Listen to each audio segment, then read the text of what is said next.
Welcome to the Defense and Aerospace Report. I'm Vago Muradian here at NATO headquarters in Brussels, where we have the honor of talking to the Deputy Secretary General of NATO, Rose Gottemoeller. Ma'am, thank you very much for joining us. It's great to be here. It's always great to be here, and also to be in the old building before everybody moves across the street to the beautiful new complex. It's cozy, isn't it? It is cozy. Almost too cozy. It is almost too cozy, but there's so many important things have happened in this building. Even the story of how everybody moved into it is really the story of NATO. NATO has been engaged in Afghanistan since 9/11 when Article 5 was triggered. Mm-hmm. So you could argue that since 2001 the alliance has really been fighting terror, or at least supporting counter-terror operations. But at the Brussels summit, President Trump was very clear that he wanted the alliance to participate in the coalition, the anti-ISIS coalition, and now the alliance is part of that coalition. Functionally, what is the alliance going to be doing? How is it going to be doing things differently? How is it going to be participating and interfacing into that fight? Well, let me stress, first of all, that the whole alliance came to agreement that we needed to join as the NATO institution, the Counter-ISIL coalition. And there was one very simple and important reason for that. That reason is that we needed to be at the decision-making table. As an observer, we could be at the table, but we could not participate in the decisions that have been driving the alliance forward, the coalition forward, rather. So it was very, very important, and it was not controversial toward the end. Of course, any alliance decision has to be achieved by consensus, and it took some time for various countries to decide that it was the right thing to do. But I will say that that in the end, all of the NATO allies were ready and saw the value in joining the Counter-ISIL coalition, and specifically because they wanted to be at the table. How does that functionally what's happening here at this headquarters to be able to interface with this broader fight? Well, it's interesting because the Counter-ISIL coalition, the activities take place at many, many levels, and so there are various task forces, working groups, and so forth. So immediately after the decision was taken at the May 25 meeting of heads of state and government, we began to get invitations to attend various meetings where decisions are being made. So in a very kind of, I would say, pragmatic way, we dove right in to the activity there. I want to stress one thing, though, and that is what NATO is doing with our Resolute Support mission in Afghanistan is training the armed forces, training the police forces to be able to themselves be effective at fighting the extremist and terrorist threats in Afghanistan. We are not contemplating entering into a new combat mission in Afghanistan. That's not on the cards. Is there any prospect that there'll be more forces that would be deployed there? Any appetite in NATO to send more troops there, even if it's not for a combat mission? Well, certainly over the years we have been continually looking through our force generation process at what capabilities are needed for the Resolute Support training missions in Afghanistan. And so I cannot say exactly where this is going to go in future, because the new administration in Washington is still making up its mind about what to do with regard to numbers in Afghanistan. But I could see the possibility in future that the NATO allies will be putting more trainers into Afghanistan, more troops to support them, but again, not in a combat mission role.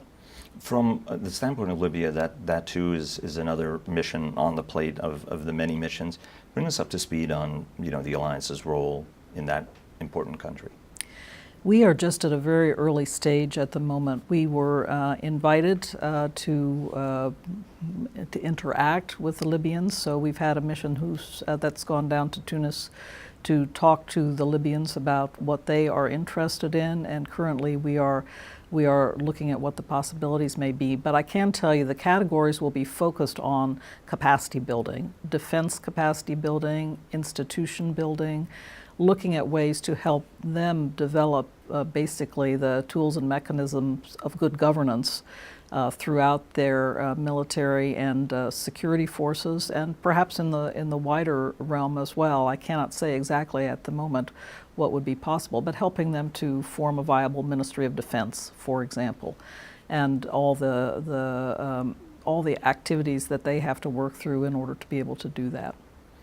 I want to go to Russia, a big topic here in this building. I think even the floorboards like to talk about Russia occasionally. Russia, well, I want to get sort of the threat picture as it exists in your mind today, because Russia is a country that has a tendency of using all the global chess pieces.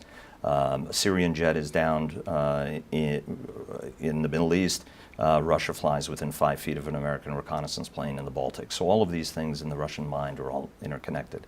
How would you categorize the state of Russian threat right now to the alliance? Well, 2014 was a watershed year for this alliance, as for the countries that are members of the alliance, because that was the year that the Russians seized Crimea, which is a sovereign territory of Ukraine, and they began their process of destabilization in the eastern provinces of Ukraine, in Donetsk and Luhansk. So we continue as an alliance to believe that Russia's aggressive actions must be essentially countered on a serious basis, and that is why last year at the Warsaw Summit in July, just about a year ago, we put in place a deterrence and defense mission for the alliance. And just in the last couple of weeks, here at the end of June, we are certifying the battle groups that were formed in the Baltic states, in Estonia, Lithuania, and Latvia, and also in Poland, to provide for the deterrence and defense against an aggressive Russia. So we are it's very much front and center, and very much paying attention to what is Russia doing on a day-in, day-out basis. I also want to say, though, that the other piece of the Warsaw decision was that we also need to engage in dialogue, because Russia's there. They're not going away. They are the big geostrategic presence in Eurasia. And so we need to also have ways to talk to them. For example, you mentioned the incidents. These incidents in the air over the Baltic last week were very concerning. The Russians have their own share of incidents that they complain about. Well, if we're both concerned about air and sea incidents, then we need to have a way to communicate about them, and we need to have a way to try to look for solutions. So we're going to continue to do that, and that's why we continue to stress the need for a dual track. You got to do deterrence and defense. You got to do it well. I'm satisfied we are doing it well, but you also have to be willing to engage in dialogue, and we need to build out that piece. How dangerous was that flyby, and does it suggest, as some have suggested, that the alliance is not as successful at deterring as it would like to think it is? I wasn't there for the incident, nor am I a pilot, so I don't want to comment on any specific incident, because I just can't. I will say that as a matter of our general emphasis here at NATO, we have been saying that any example of poor airmanship or risk-taking of that kind in the air, we really have to look at ways. We really have to look at ways to just absolutely avoid them, because it doesn't make sense for anybody. It doesn't make sense for the pilots who are flying on those missions, but it also doesn't make sense in a larger picture, because we don't want the possibility of dangerous incidents spiraling into crisis and then potentially into conflict. So absolutely, we have to do everything we can to avoid the dangerous incidents. You mentioned the importance of dialogue and of engagement. Retired General Phil Breedlove, the former NATO Supreme Allied Commander, a great guy. Absolutely, but he has been for a long time talking about the importance of engagement. That look, deterrence is critical, but so is engagement. How do you engage a country that's not shown a particular interest to be engaged? The United States finds this challenge elsewhere in the world as well. What are ways to engage Russia if Moscow is not opening up that channel? You know, any negotiation, it's the same. Both parties have to see an interest in coming to the table, and it goes for dialogue as well as for serious treaty negotiations. Both countries have to see their interests served by talking. And so those are the points that I try to make constantly to the Russians, that it is in their interest. It's in their interest at a minimum so that they have, you know, predictability and transparency into what we're doing.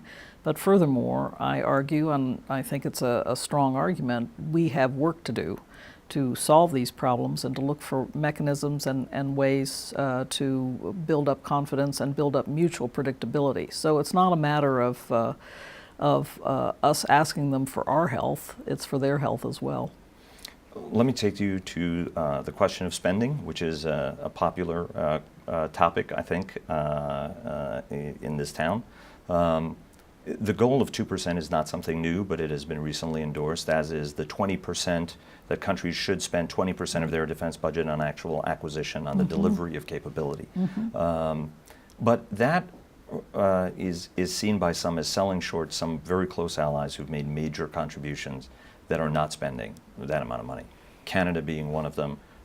Very good NATO friend of mine said, you know, it's not really fair to the Canadians. Yes, they spend 1% of GDP, but they've also lost 150 people in Afghanistan in the fight, throughout that fight.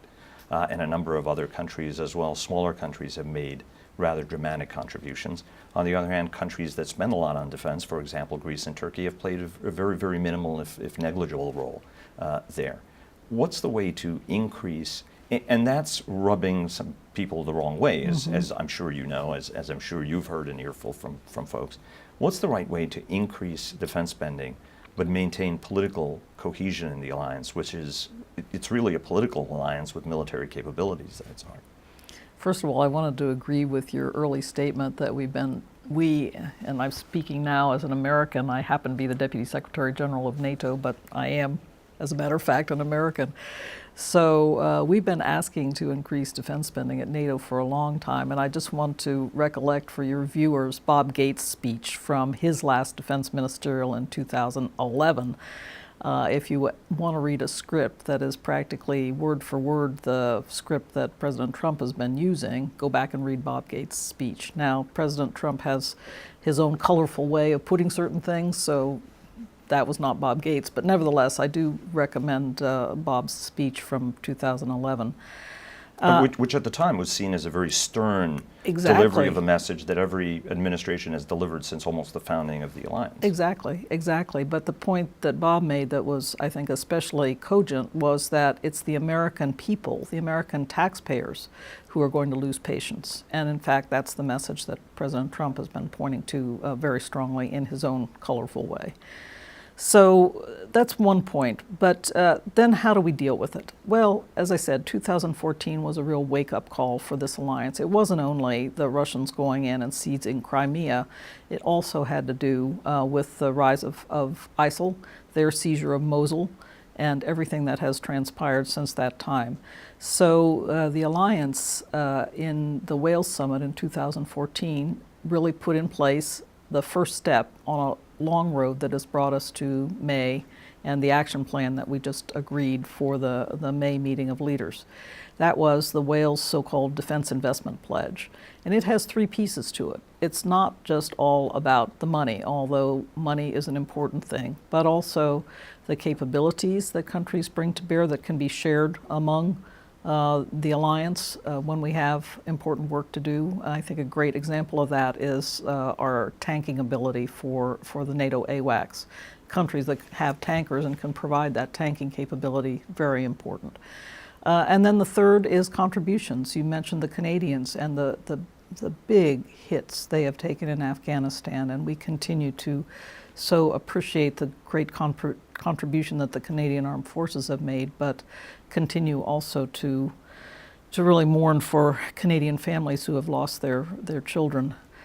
But they made great contributions to our operations in Afghanistan and elsewhere as well. Canadians have been active throughout the alliance over time, since the beginning of the alliance. So it's, I think, very important to remember that cash is important, but also contributions and capabilities are important.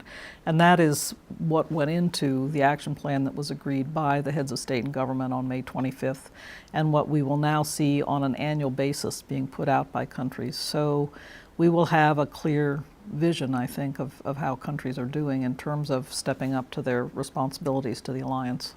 How do you, as spending increases, almost the challenge is how to get that upcycle right, to get the maximum capability out of it. Each one of the countries has their own national specific interests at heart, some of which is to give local contractors money, and that's important for local jobs, but on the other hand may not actually deliver the kind of capabilities that are necessary. From your standpoint, what are some of the things the alliance can do to help shape this upcycle to get the most capability out of that financial pipe, if you will, in a few years' time? That's a great question because it allows me to speak about our cooperation with the European Union. And this problem has been recognized for some time, that acquisitions, defense procurement, yes, clearly nations have their national interests, their own industries to be concerned about, their own jobs to be concerned about. But here in Europe particularly, that has resulted in a great deal of duplication. There are numbers out there, I don't have them on the tip of my tongue, but I'll just say, for example, where the Europeans have produced 15 different kinds of battle tanks, the United States has one, might be 17, but anyway, it's a huge number they are producing. It's more than they should be. And there's a lot of duplication inherent in that number. So the Europeans have recently just rolled out their European Defense Fund, and we think here at NATO it's a great idea to try to drive more coherence and cooperation in European defense industries, to try to get them working together instead of in competition, and to try to deal with some of that duplication. To the degree that succeeds over the next few years, I think we will actually be acquiring in a much more efficient and effective way the capabilities that NATO needs.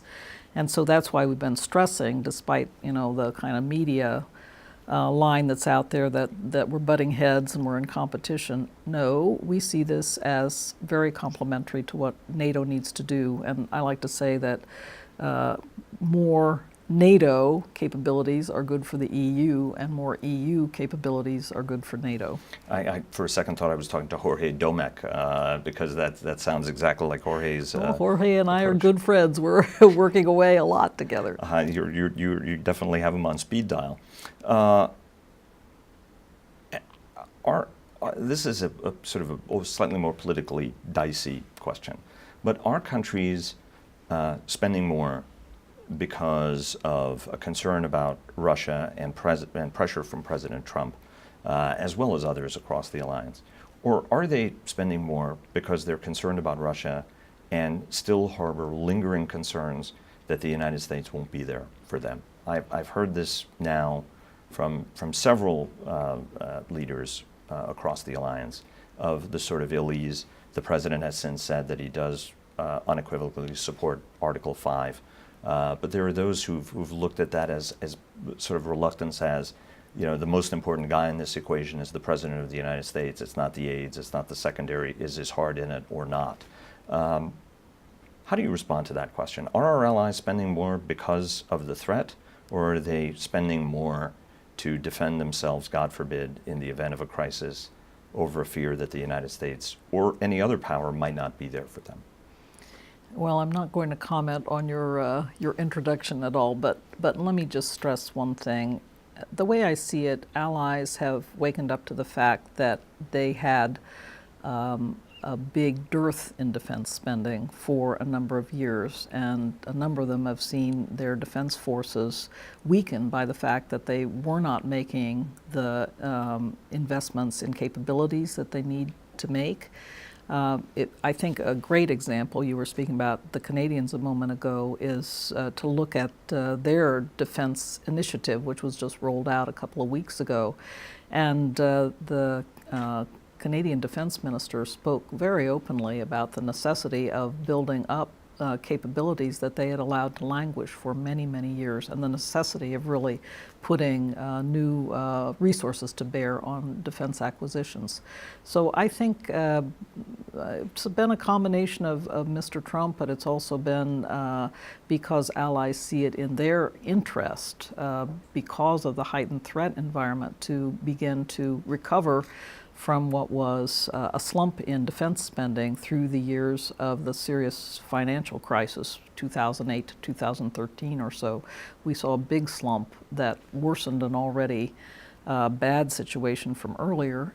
And so I think they have recognized that it's time, if they are not going to see their armed forces completely hollowed out, that they need to make investments. So they see it, in other words, as being in their self-interest, in the interest of their own country. The last thing I'll say on this, because a lot of people ask, isn't 2%, unrealistic? And I like to point to the fact that as recently as 2000, all of the NATO allies were spending 2% of their GDP on defense. So when people say it's simply impossible, it's not impossible. 17 years ago, the alliance as a whole was spending 2% of GDP on defense. Is there a sense from your standpoint that some of the America First rhetoric from the president, and he is passionate about that, about Buy American and America First, that as well as some of the other statements and some of the harsh rhetoric that's been directed to our allies, will make it harder for the alliance to get troops and commitments and other capabilities that we have historically taken for granted?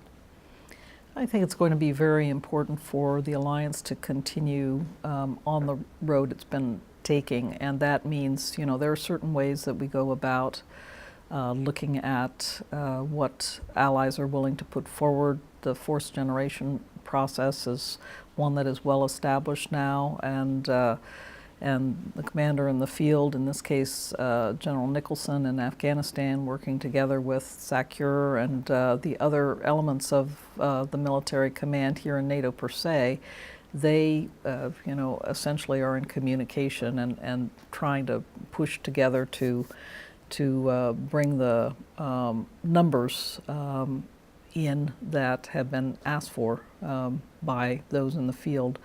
So I think there's a certain, I hate to put it this way, but there is a certain well-established procedure for how this goes forward that, to my mind, is not in the realm of policy. It's in the realm of military, the military and their responsibilities.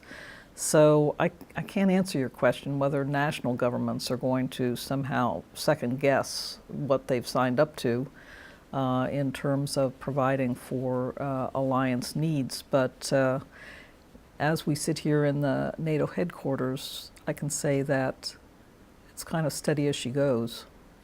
One quick intercession and two last quick questions. First is on the counter-ISIS mission.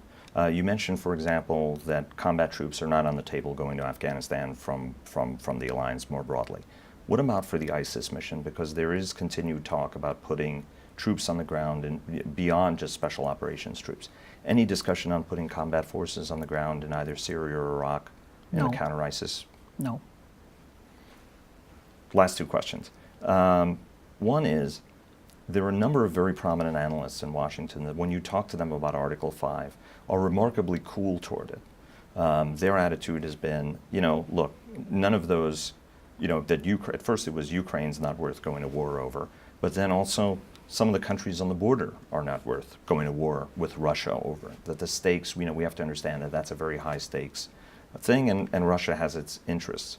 And there are those who look at that as positively terrifying because the entire idea of NATO is all for one and one for all. Is that a failure of the alliance? Is that a failure of NATO to make its case more clearly that whether they're veteran analysts in Washington or introducing the idea of sort of the malleability or selective application of Article 5, then there are some who suggest that, well, that's one of the reasons why the president perhaps has not been through the campaign. He has made that declaration now since. Does NATO have to do a better job of educating people about the importance of what it does and the importance of what it does?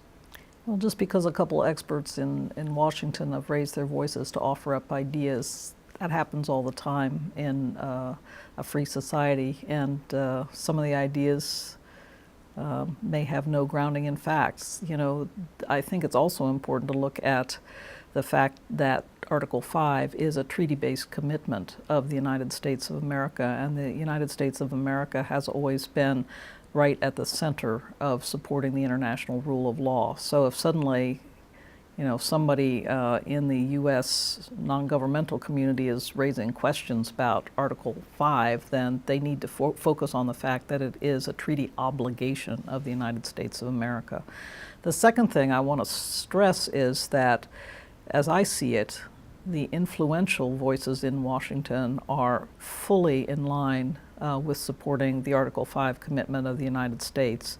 We heard from the president not so long ago in the presence of the Romanian president when he was in Washington in his Rose Garden remarks, but I think it was also very important that that same week we heard from all 100 senators of the United States of America, where they unanimously passed a recommitment of the United States, essentially, from the Senate toward Article 5. And I thought that was a very, very important and valuable statement from our Congress. NATO reform. There are two hobby horses that are popular for American administrations. One is our allies have to spend more from a burden sharing standpoint.